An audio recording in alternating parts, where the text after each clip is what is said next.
Big बॉसच्या घरात झालेल्या या आठवड्याच्या नॉमिनेशन टास्कमध्ये घरचे बरेच सदस्य नॉमिनेट झालेले होते। तर त्याच्यामध्ये अरबाज, अभिजित, निकी, आर्या, डीपी दादा, सूरज आणि घनश्याम हे सदस्य नॉमिनेट झालेले होते। तर याच्यामध्ये जनतेने सर्वात जास्तीत जास्त वोट देऊन सूरज चव्हाण याला प्रथम क्रमांकावरती सेफ केलेला आहे।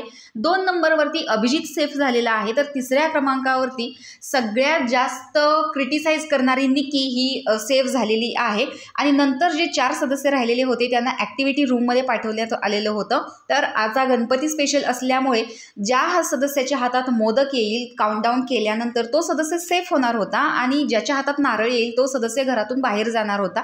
तर प्रत्येकाला वाटत होतं की या आठवड्यामध्ये मी जाईन, कारण माझा गेम दिसलेला नाही फक्त आर्या सोडून। पण ज्यावेळेस काउंटडाऊन झाले त्यावेळेस धनंजय आणि आर्या या दोघांनी ज्यावेळेस त्यांचे बॉक्स ओपन केले त्यावेळेस त्याच्यामध्ये मोदक सापडले आणि पहिल्यांदाच डीपी दादा आणि आर्या हे दोघं या आठवड्यामध्ये सेफ झालेले आहेत। त्यामुळे त्यांनी दोघांचे जनतेचे आभार मानले आणि ते दोघे बाहेर गेले। त्यानंतर राहिले अरबाज आणि घनश्याम। तर याच्यामध्ये ज्यावेळेस भाऊनी काउंटडाऊन केल्यानंतर बॉक्सेस ओपन केले त्यावेळेस सगळ्यांनाच धक्का बसलेला होता की काय होते, कारण अरबाजला सुद्धा वाटत होतं की मी घराच्या बाहेर जाईल आणि घनश्यामला देखील वाटत होतं की माझा गेम दिसत नाही असं भाऊ प्रत्येकच वेळेस सांगतात त्यामुळे मी जाईन।